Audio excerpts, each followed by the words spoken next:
तो बच्चों क्वेश्चन है, consider three charges Q1, Q2, Q3 each equal to Q। तीनों की वैल्यू Q दे रखी है। At the vertices of an equilateral triangle. Equilateral है यानी कि एल एल एल है ना, तीनों की साइड सेम सेम दे रखी है एल एल एल, और एंगल इक्विलेटरल में कितना होता है 60 डिग्री, अपन को डायरेक्ट याद रखना है। ठीक है। आगे, what is the force on a charge Q।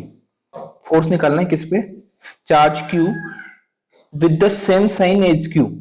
इसका ये Q और इसका Q, जो यहाँ पे दे रखा है आपको Q, कैपिटल Q सेंटर पे, उसका Q placed at the centroid of the triangle. कहां पे रखा हुआ है ये सेंटर कहां पर है, सेंट्रोइड पे। ये जो वाला जो चार्ज कहां पे रखा हुआ है, सेंट्रोइड पे रखा हुआ है, यानी कि यहां से यहां पे ये और ये है ना, ये सेंट्रोइड पे है। अब एक चीज ये थोड़ी सी ध्यान रखनी है तुमको कि सेंट्रोइड, अगर एक इक्विलेटरल ट्रायंगल होता है तो सेंटर से किसी वर्टिसेस की डिस्टेंस कितनी होती है, L/√3। कितनी होती है, L/√3। L/√3 ये डायरेक्ट अपन को मैथमेटिक्स के हिसाब से याद रखना है कि यहां से यहां तक की डिस्टेंस कितनी होती है, L/√3। यहां से यहां तक की डिस्टेंस कितनी होती है, L/√3, और यहां से यहां तक की डिस्टेंस होती है L/√3। अब अपन को करना क्या है, अपन को इस सेंटर पे सेंट्रोइड पे एक चार्ज रखा हुआ है Q। कौन सा चार्ज रखा हुआ है Q, जो कि इसका जो चार्ज है वही चार्ज इसका है, पोलरिटी, जो पोलरिटी इसकी इसकी भी वही पोलरिटी है, दोनों की सेम सेम पोलरिटी है, और इस पे नेट फोर्स कैलकुलेट करना है।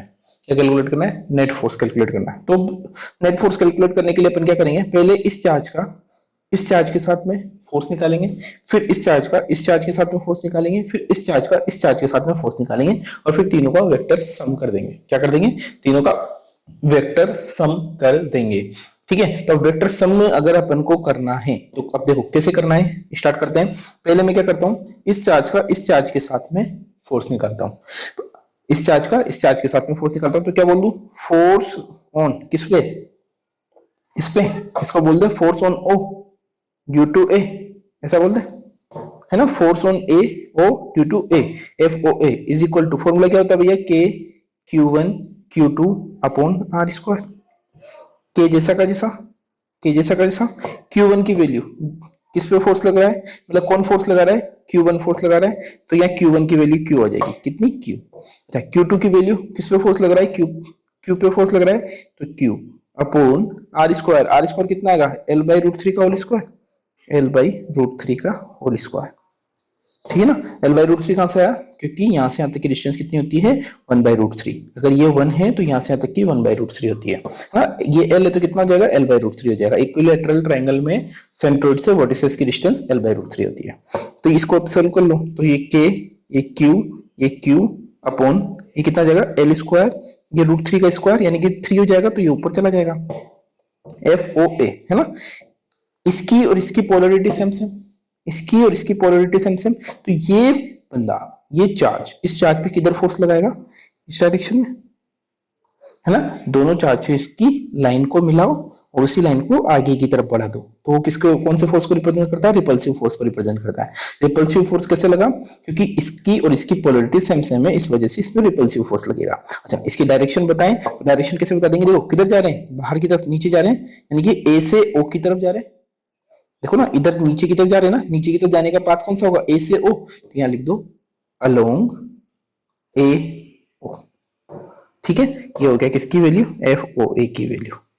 इसी तरह से हम इस पे अब कौन सा फोर्स निकाल दे, B की वजह से भी निकाल देता हूं, FOB कितना आएगा, K इंटू Q, वही Q इंटू Q, किस पे, इस पे फोर्स लग रहा है, अपॉन R स्क्वायर यानी कि L/√3 का होल स्क्वायर। तो कितना आ जाएगा ये भी, 3KQ अपॉन L स्क्वायर। ये किधर लगेगा, अलोंग, देखो इसको इसको इन दोनों को लाइन से मिलाया और बाहर की तरफ निकाल दिया, तो किधर लग रहा है, बाहर की तरफ मतलब किधर से किधर, B से O की तरफ, तो अलोंग BO। इसी तरह से निकाल दो इसका, इस चार्ज पे इसकी वजह से, तो FO इस पे और इसकी वजह से यानी कि C, FOC कितना आ जाएगा, KQ अपॉन L/√3 का होल स्क्वायर, यानी कि सेम टू सेम आया 3KQ अपॉन L स्क्वायर। किस डायरेक्शन में आएगा, अलोंग, किस डायरेक्शन में, अलोंग CO। देखो इसको इससे मिलाया और ये बाहर की तरफ निकाल दिया, चलो किधर अलोंग CO, है ना। तो 3 फोर्स निकल गए आपके यहाँ पे, इस सेंटर से लिया, एक फोर्स इस डायरेक्शन में, एक फोर्स नीचे की तरफ, और एक फोर्स इस डायरेक्शन, ऐसा कुछ है ना।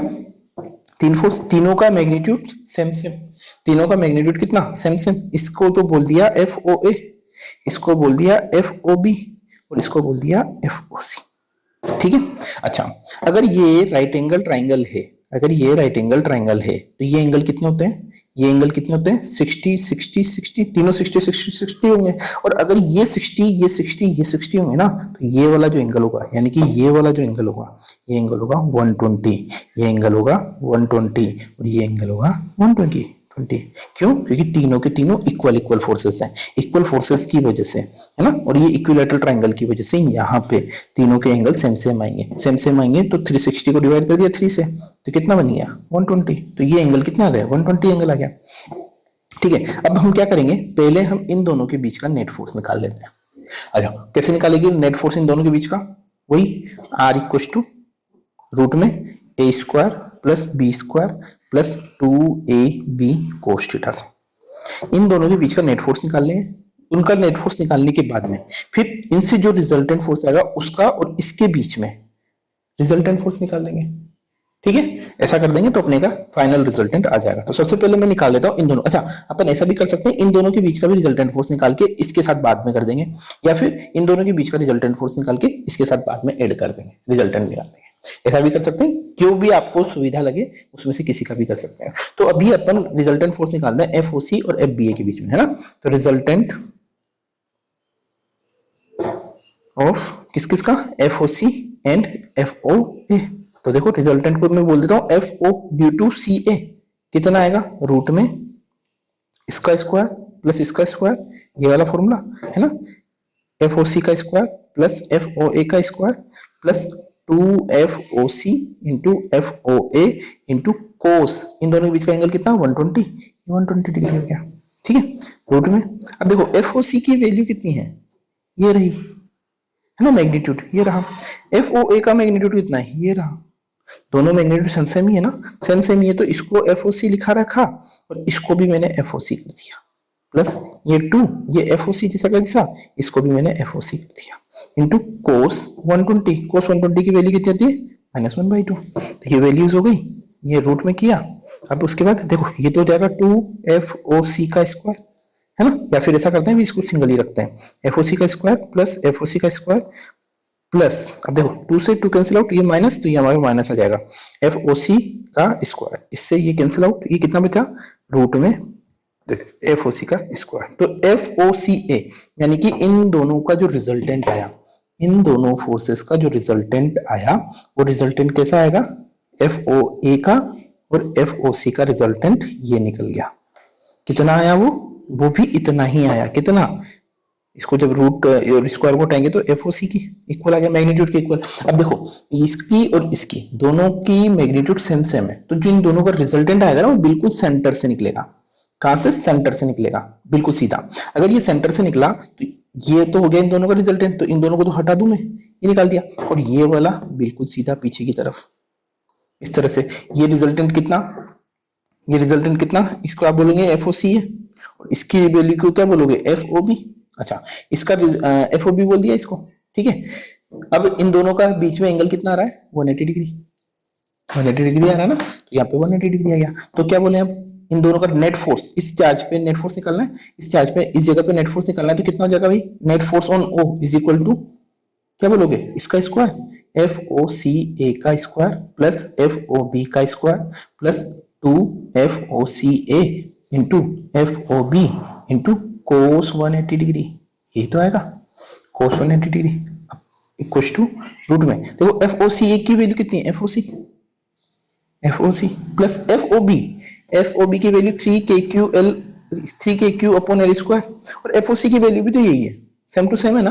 तो मैं क्या FOB की जगह वापस से FOC ही लिख दूं, कोई दिक्कत नहीं, सेम टू सेम होगी, है ना। तो ये इसका स्क्वायर प्लस इसकी वापस वैल्यू कितनी जाएगी FOC, और इसकी वैल्यू जाएगी FOC इंटू ये -1। देखो आगे क्या होती है कहानी, है ना। ये कितना हो जाएगा FOC का स्क्वायर, ये माइनस आगे तो 2FOC का स्क्वायर, इससे ये कट गया तो F की वैल्यू कितनी आ गई 0।